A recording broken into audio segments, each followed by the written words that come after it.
Rec and Parks is doing is ensuring that that memory endures for generations. And the story of who Elijah Cummings was and what he stood for will carry forward in both tangible ways, playing basketball, learning teamwork skills, but also remembering what he was all about.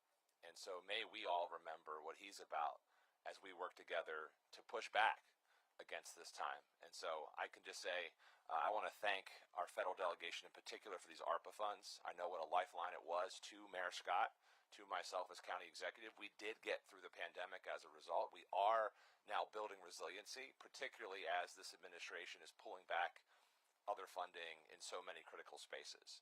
One of the other smart things that you all did was make sure that money was deposited directly into our treasuries. So we can say, President Trump, try to come and get it. Good luck. But I commend the mayor, the department, the entire team. Doc, as Dr. Congressman Johnny O, I can appreciate making sure. Do I get a raise for that too, Mayor? I don't know. But just remembering the Bulldog pride. And that's why we do this work. And that's why we're going to keep fighting as Team Maryland with our amazing mayor, with our outstanding state and local leaders. And so God bless y'all. Let's keep fighting. And I think it's my privilege and honor now to represent one of those leaders who made sure this happened, someone who I know is missed dearly in this fight, in this moment in the United States Congress, but who is continuing to do incredible work, a real leader and champion and beacon on all things democracy, and someone I think of often as we do the work, former Congressman John Sarbanes, everybody.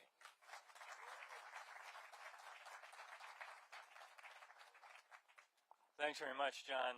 Now that I know that Kwaisi was in a marching band when he was a kid, that explains a lot. Mr. Mayor, congratulations for your steadfast commitment to these kinds of projects, for using these funds well, for being a good steward. It means a lot to the city, it means a lot to the state, and in this moment it says something to the country. So thank you to you and your team. And to all my former colleagues, it's good to see you, and it's good to be back just for a brief moment. There's a documentary about the sanitation workers strike down in Memphis called "At the River I Stand." Every year I watch that movie just to kind of remind me of the power of it. And they interviewed somebody in there, one of the sanitation workers, and he said, wherever Dr. King was, that's where I wanted to be. And I felt that way about Elijah Cummings. Wherever Elijah was, that's where I wanted to be. In part because I knew that if we were there together, that I'd figured out the right place to be, that we shared some values. And it meant a lot to me that in Baltimore we would oftentimes show up at the same things, at the same celebrations. And so now it's like wherever his name is, that's where I want to be. And this is a great day, acknowledging his legacy, making sure that we never forget him, and that his name and that voice that you can hear in your mind right now is with us. And then let me make this last observation, because we've all talked about what young people meant to him and how he invested in young people. A lot of you know the story of when he was sworn in back in 1984, I think it was, and his father was up in the gallery, and he looked up at his father. His father was crying. And Elijah says, I never seen my daddy cry. Even when his mother died, I didn't see him cry. And afterwards he went up to his father and he said, were you crying? His father said, yes. He says, you probably think it's because you just became a congressman, don't you? Elijah says, yes. He says, well, that's not the reason. He said, I was crying because when I looked at you. Now remember that Elijah's father and mother were sharecroppers. They never got an education. His father said that when I looked at you, and I thought about how your mama and I used to pick the strawberries in the fields, and we didn't get a chance to get an said, when I looked at you, I saw what I could have been. I saw what I could have been. And Elijah, when he would tell that story, he would make the observation, we cannot afford to live in a country where you can grow up and be 70 years old thinking about what you could have been. And this is why investing in the young people with this community center makes so much of a difference. Those young people aren't going to have to wonder later what they could have been, because they'll get the chance right from the start. That's who Elijah was, and that's why we're here to celebrate his memory. This is a great day. Congratulations, Mr. Mayor, and everybody else. And now, my pleasure to introduce Bill Ferguson, President of the Senate, State Senator, but for these purposes, just an amazing partner in bringing those funds and support to bear to help make projects like this a reality. Bill. Well, thank you, Congressman. It's a pleasure to see you, and it's always such a pleasure to work with you. And you know, Congressman Mfume, I was thinking, I was having the same vision of Congressman Cummings having the tear in his eye. You know, he wasn't afraid to be emotional. And so I think about this day to day. You know, you'd think it'd be great if it were this sunshine and ray. I have a different view. I think it's probably that the Congressman is with us. He's just in heaven crying tears of joy, right? And that's what this rain is all about. It's because this is everything he would have imagined. This is exactly what he always fought for. And I think back, it's tough because you really only realize it when people are gone, really those moments that mattered. And I think back to about 10 years ago when I see a number of community members here when Maritime Academy was moving into Cherry Hill. And, you know, I'd heard that Congressman Cummings was involved and was interested in Maritime Academy, but I had no idea the extent. And so as we're having these meetings, he asks us to come in and meet with him and sit around his table in his congressional office, and is asking questions about 11th grade attendance and what's happening with this particular partnership that he had pulled together. He pulled in the Coast Guard. He pulled in these international shipping lines so that young people could have access to apprenticeships and jobs. It was exactly who he was, because he knew that if we invest in young people, that's how we invest in the future. And I know that each one of the leaders that I'm here with today, as well as my team for the 46th District, who couldn't be here today, Luke Klippinger, Mark Edelson, and Robin Lewis, and I know my two other House members, we can speak in a unified voice. That's why it's so easy to allocate money in the General Assembly to projects like this. It's because of the model that Congressman Cummings provided for each and every one of us. And to our federal partners, I just want to say thank you to you all. Your leadership is remarkable in these astounding times, and it's just a pleasure and an honor truly to be here with you to celebrate this moment. Just one little small last vignette, and it has to do with the young people at Curtis Bay Elementary. I was here a couple months ago before session because we were celebrating a new Kaboom playground that was at Curtis Bay Elementary School, and I had the chance to walk around in the school before we did the ceremony. And about 15 years ago, when the council president was one of the teachers at Curtis Bay Elementary, it was a challenging place. It was Curtis Bay Elementary was tough. It was tough, and there was not a lot of order. There was a lot of attendance was in the 60%, 70% range. Well, a couple months ago when I visited with Principal Bongiovanni, I think Principal B, if you're still here, he's probably back in the school. What happened as we were touring the school before this playground is that each room we would walk into, and you would think it was manufactured, almost looked like a script. We would walk into the room, and the kids would get up, and we're talking like 10, 11, 12-year-olds, and not just the little babies, but would get up and run to him and hug him and say, "We love you." Every room that we walked in. And there was just this permeating feeling of love in every space.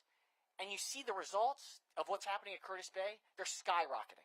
They finally have the resources to be able to invest in things like the marching band. It's exactly how we should be focused in this city, and it's exactly what our mayor has been doing since he has been leading in Baltimore with our incredible council that has been along the way, knowing that if we invest in our young people, if we invest in kids, that is what our future will behold. The promise is unbelievable. And so I just want to say thank you to each and every one of you. Thank you to the community members who I see have been incredible advocates as we've been able to move this project to this space in the center of the community. Thank you to Rec and Parks, to all of the incredible staff members that are going to make this possible. When do we do? When's construction? Fall of 26. So in the early fall of 2026, I cannot wait. I cannot wait to be here to cut the ribbon with my friend and the next speaker for today, Council President Z. Cohen.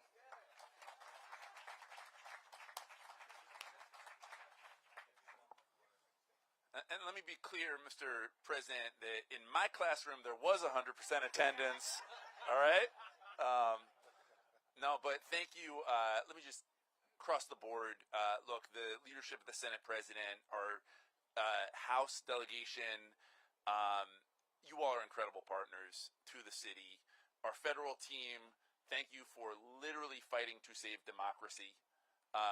To my colleague, Councilman Porter, who is a consistent advocate for the environment, for health, for our young people, and to our mayor, who does not just talk the talk, but walks the walk and does the things that many elected officials before would talk about but not quite do, which is actually invest in this generation of young people. I appreciate you. And let me just say that in spite of the craziness coming out of D.C., Baltimore is winning. And it is winning because of this unity right here. And it is winning because we had folks like Elijah Cummings to guide us in becoming who we are. And I got to quickly share my Elijah Cummings story, because I'm willing to bet that every single person in this front row was mentored by him in some kind of way, that he put his arm on our shoulders and taught us how to be leaders. And so here's my Elijah anecdote, which is my connection to him was every year when he would do the Elijah Cummings Youth in Israel program, I was his warm-up act. I was a young city councilman at the time. I was Jewish, and you all know the program, but he brought kids from Park Heights, both Jewish and black, together. Nick Mosby served on the board. Thank you for your leadership. It was a really beautiful program. It continues on. They would bring these groups together and they take the kids to Israel to learn and to grow and to build relationships. And so I would introduce the congressman, and then he would speak, and I would just be in awe of him like everybody else. And I remember the last year I did it while he was alive. We were at Loyola. You were there too, Brandon? We were at Loyola, and at this time in his life, the congressman is, we all know this. I didn't know at the time just how sick he had been and for how long he had been sick, but at this point, he was clearly very, very, very ill. He was in a wheelchair. He needed some support to get up there. But it was also the height of, this was Trump 1, guys, and he was chairing that judicial committee. He was holding this administration accountable. He was probably the third or fourth most powerful person in the country, probably in the world at this time. But the thing that I remember is the place he wanted to be was Loyola, with those black and Jewish kids, talking to them. And I did my introduction, and the kids are like fidgeting and moving around, and there's whatever, kids are being kids. And then he gets up there, and you can hear a pin drop, because he just had that powerful voice about him. And people are just enraptured. Every word they're hanging off of. And finally, he gets to his crescendo, and he does the thing he did about, I only have a minute, and I don't want to butcher it, but you all remember it, and it was great. And he does that, and the kids go crazy, and their parents go crazy, and everybody's in tears, Bill and other folks. And then he does that thing he did where he said, no, wait, I'm not finished. I'm not done. I'm not done. Let me keep going. And he kept going. And he does another 5 minutes, and everybody is in tears, and they're crying, and they're going crazy again. And he stops, and he says, but I'm not finished. I'm not finished. I'm not done here yet. And he keeps going. And the thing that sticks with me about it is this was the third most powerful person in the world. He could have been anywhere he wanted to be. And yet, where was he? In a rec center at Loyola with a bunch of children, talking to them about his life and him and implanting into them. And that is why this is so fitting to name this rec center after him, is that in the height of his power, when he was the judicial chairman, when he was holding this administration accountable, the place he wanted to be with was with our kids. So thank you for doing this, Mr. Mayor and Kwaisi and everybody else. And it is now my great privilege and honor to introduce our councilwoman for this district, who has poured her heart and soul into supporting this community that I used to teach in, that has a lot of resonance, Councilmember Felicia Porter.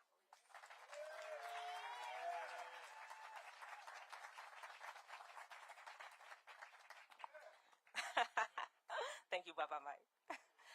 So advocacy matters, community matters, and our young people matter. That's why we're here today. And Congressman Elijah Cummings, he often talked about a North Star. And I remember the first time, I know everyone has their Congressman Elijah Cummings story. My Elijah Cummings story was when I was in high school. And I was in his office, and he talked to me about his everyday life as a congressman. Not the glitz and glamour of going to fundraisers. He talked about the real work that comes with serving people, that comes with serving people with advocacy, with spirit and passion, as the council president just shared, with strategy, and making sure that you are always bringing back resources for your community, that you are always putting on for your community to make sure that every single day when you are in office, that their lives are better. This community center is a representation of so many in this community that have gone through countless hours of the community charrettes, countless hours of being on the phone with me, talking to Rex and Parks, Dr. Moore. He's laughing because we would always be on the phone. Countless phone calls with Mayor Scott talking about this community and what it means to South Baltimore. But more importantly, it was an opportunity for me to not only represent what he shared with me in high school, but also to pay it forward. To pay it forward in his legacy, to pay it forward in his steadfast leadership, but also to make sure that our North Star in this community in South Baltimore, we have many people, many of the communities that I represent here today, they often, they're like, Councilwoman, you're always everywhere. Yes, I have to be everywhere. Because in order for us to have our North Star, to make sure that the city of Baltimore knows that we exist, the federal government know that we exist, the nation to know that we exist, we have got to make sure that our North Star is always clear and concise. Our young people are our next generation. Our communities matter. And when you show up for public service, you are not showing up just for one day or 1 year. In the spirit of his legacy, Congressman Elijah Cummings, we are showing up for a lifetime. And that's what this community center represents today. Thank you so much to Mayor Scott for being a mentor to me, showing me what public service looks like in real action. The federal delegation, thank you so much for investing in South Baltimore. We've often talked about how South Baltimore hasn't been invested in for some time. I'm reshaping that narrative. I'm changing that dynamic. South Baltimore has always been. We now are leading with community in action and in voice, so that when we go to the next generation of young people that come forth, those babies that we just saw, we can say that we have done every single thing possible in order for us and in order for us to make their lives better moving forward. So thank you so much, everyone.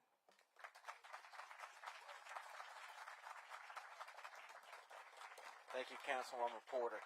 And now, my colleague, my partner, the one who helped shepherd the ARPA dollars, Elizabeth Tatum, if you will please come say a few words. Thank you.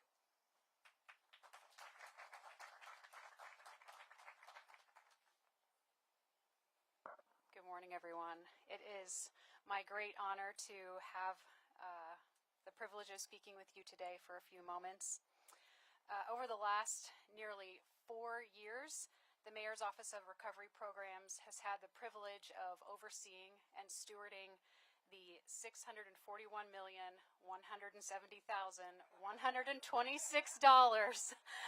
awarded to Baltimore City.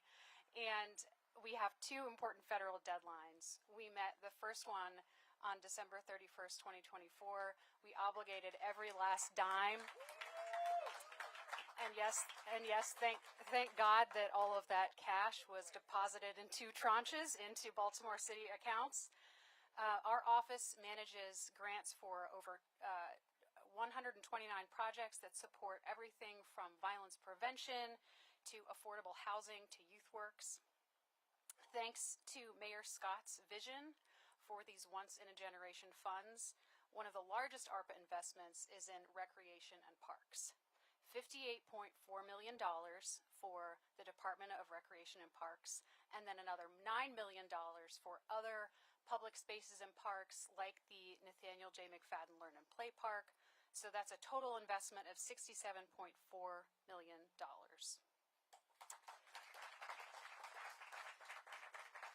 I have a whole list of all the different projects that ARPA has funded with Rec and Parks, but I imagine Director Moore is going to cover that, so I won't go through those numbers, much as I love numbers. So I'll just say that ARPA is investing $6 million, and then the other $10 million is coming from the general fund, which is another signal of this administration's strong commitment to equity and to neighborhood revitalization. This investment brings long overdue resources to Curtis Bay and to Brooklyn.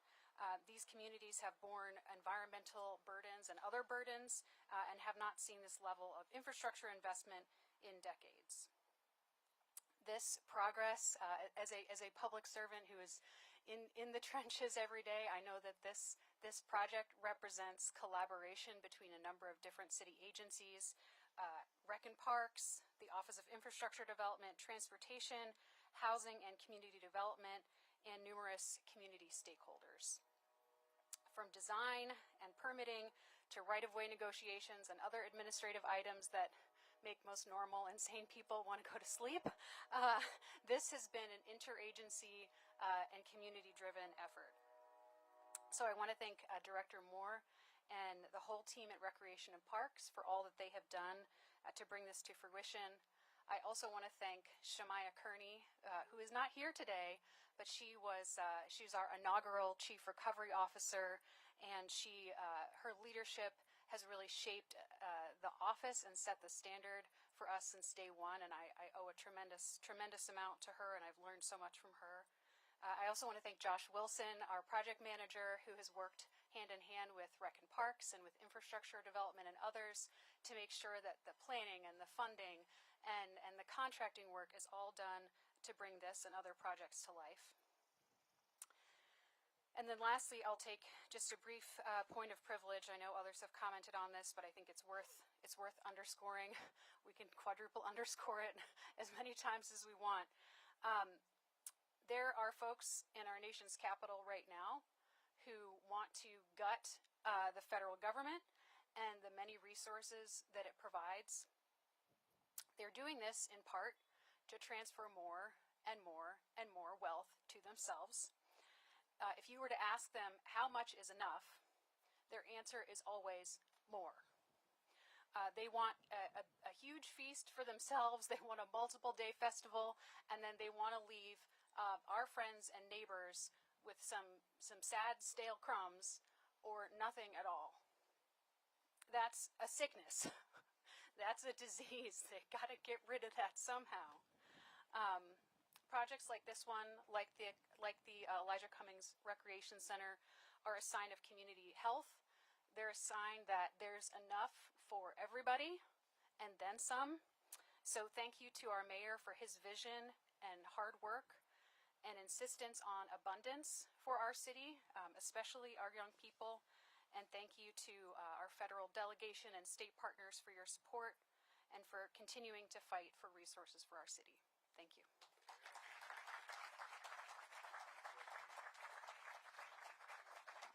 All right, I promise you I won't be long.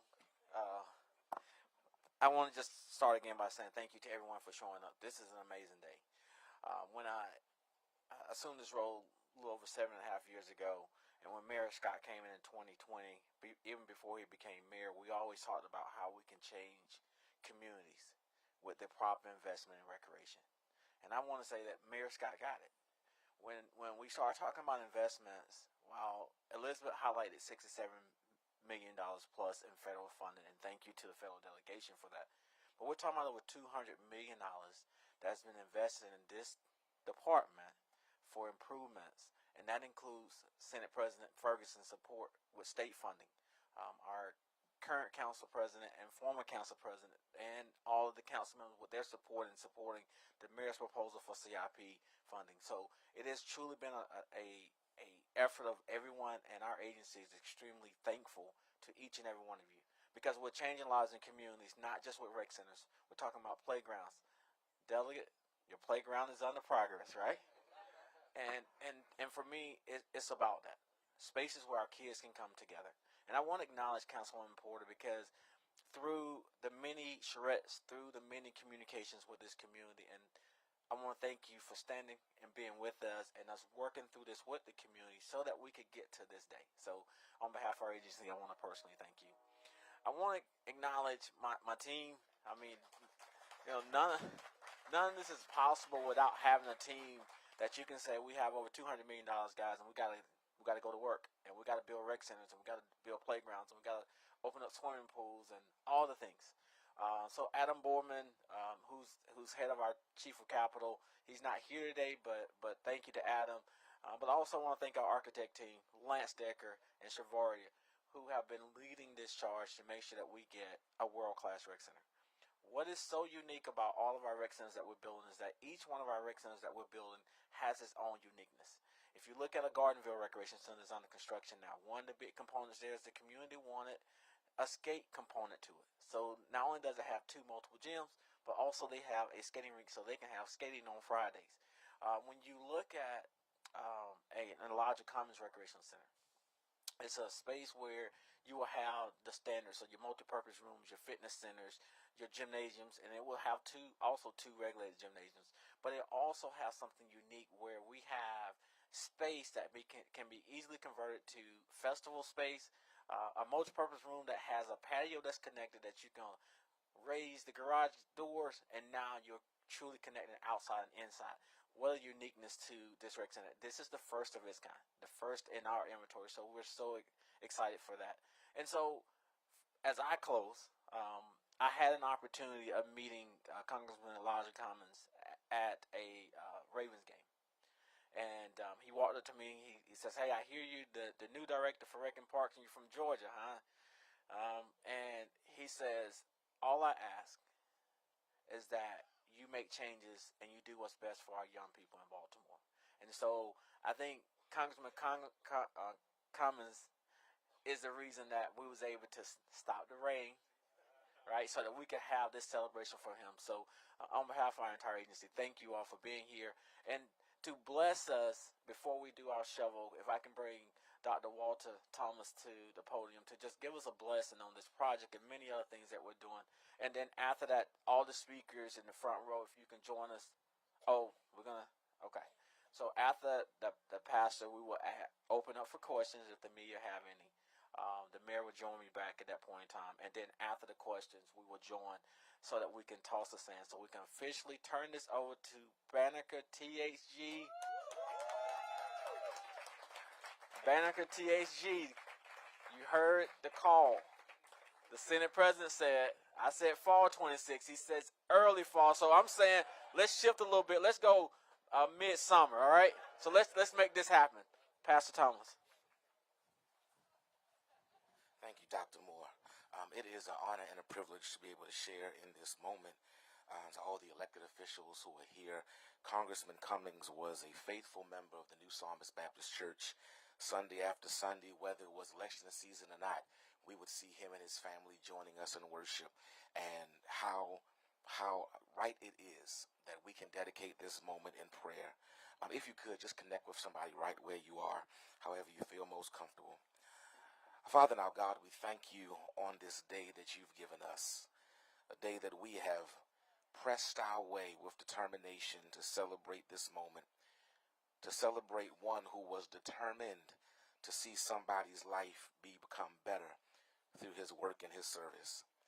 Today in this moment, God, we thank you for Elijah Cummings. We thank you for his life. We thank you for his leadership. We thank you for his legacy. We thank you for a life that was about the business of helping others, leadership that was about the business of bringing others along the journey, and a legacy that brings all of us here today. And so as we share in this place, God, our prayer is simple, that you might bless this moment and bless this space. Let this be not just a rec center, but let it be a place where dreams come alive, where purpose is revealed, where hope is renewed, and where the next generation rises up to help this world see that the better that Congressman Cummings spoke about has become a reality in the next generation. And so we thank you now for what you are doing, and we give you praise in advance for what you shall do. This is our prayer. Together we all say, amen.